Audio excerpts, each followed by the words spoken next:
बिस्मिल्लाहिर्रहमानिर्रहीम, अस्सलाम वालेकुम। कैसे हैं आप लोग? उम्मीद करती हूँ बहुत अच्छे होंगे।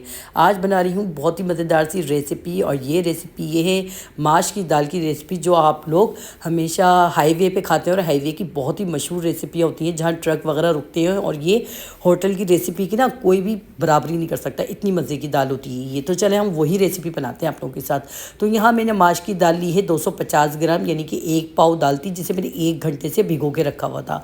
भिगोने के बाद अच्छे से पानी निकाल दिया, वॉश कर दिया। अब हम डाल देंगे इसको पतीले में, अपनी देगची में डाल दी है, और 2 गिलास मैंने इस पर पानी डाल दिया है। पानी डाल के हम इसको पकाने के लिए रख देंगे। यहाँ मैं डालूँगी इसमें 1 टीस्पून लहसुन अदरक का पेस्ट, और यहाँ पर डालूंगी तेज़पात का पत्ता, जिसके 2 टुकड़े कर दिए हैं हमने। इसमें ना अच्छा से खुशबू भी आ जाएगी और जायका भी आ जाएगा। और साबुत लाल मिर्ची तकरीबन 7 से 8 अदद डालेंगे हम इसमें, ताकि ना दाल उबलते वक्त ना अच्छा सा जायका आ जाए इसके अंदर। और नमक भी 1 टीस्पून डाल देंगे हम इसमें। थोड़ा सा आप करना चाहें तो दाल में नमक कम कर सकते हैं, आपकी मर्ज़ी के मुताबिक। यहाँ पर अच्छे से मिक्स करेंगे दाल को और उबलने के लिए रख देंगे। जैसे इसके अंदर अच्छा सा उबाल आएगा ना, तो देखिए ये जितने भी झाग है ना, ये सारे झाग आपने निकाल देने, क्योंकि ये झाग जो है ना दाल का टेस्ट ख़राब कर देते हैं, दाल बस जायका हो जाती है। और दूसरी जो मैं अहम बात बताऊंगी ना, वो आपको ये है कि फूड पॉइजन भी कर देती है। यानी कि ये अगर आप इसका झाग नहीं निकालेंगे ना, तो ये दाल खाने से आपकी ना मतलब उल्टियाँ मोशन भी लग सकते हैं आपको। तो आप लाजमी है कि दाल के ऊपर जो झाग आए आप वो फौरी तौर पर निकाल दें, अच्छे से निकाल दें सारी दाल। देखिए मैंने बिल्कुल अच्छे से साफ़ कर ली, और दाल यहाँ पर हमारी गल चुकी है। तकरीबन 1 कनी रह जानी चाहिए। आप दाल को ऐसे करके तोड़ेंगे तो 1 कनी रह जाए, आराम से टूट भी जाए लेकिन कनी भी रहे। तो यहाँ पर हमने दाल का चूल्हा बंद कर दिया। दूसरी तरफ हमने 1/4 कप घी डाला है इसमें, और घी इसमें ज़रा ज़्यादा जाता है, आप 1/2 कप भी कर सकते हैं।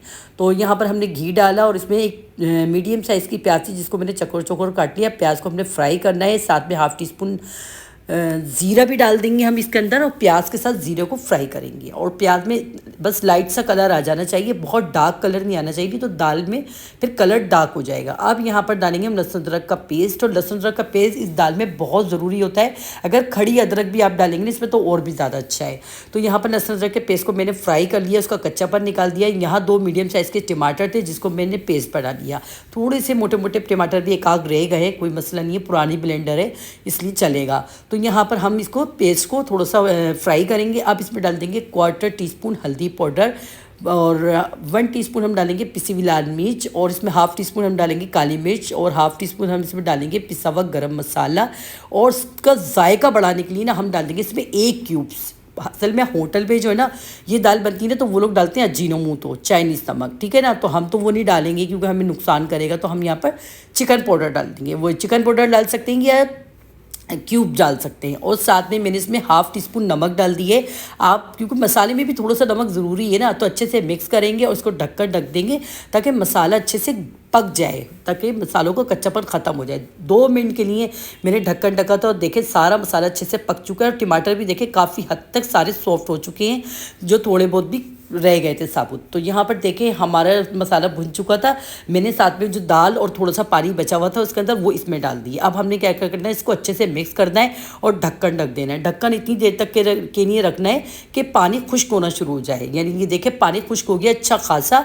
अब हमने क्या करना है, बस इस पानी को खुश्क करना है। तो आप लोगों ने यही करना है, क्योंकि दाल की जो कसर है ना, नमक शुरू में डालने की यही वजह होती है, इसकी ये टिप है, ठीक है ना, कि आप लोगों ने नमक डालेंगे ना तो उससे दाल ना बहुत जल्दी मुलायम नहीं होगी। तो यहाँ मैंने इसमें 1/2 टीस्पून साबुत धनिया ज़ीरा भुना हुआ कुटा हुआ डाल दिया।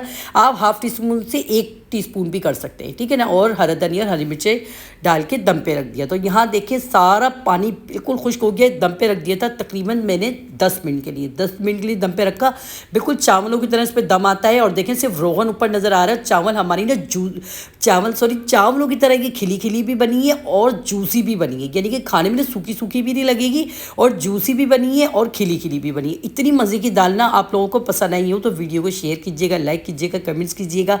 जो न्यू है देखने वाले वो लाजमी सब्सक्राइब कीजिएगा। तो मिलते हैं नेक्स्ट वीडियो में अच्छी सी रेसिपी के साथ। अल्लाह हाफिज़।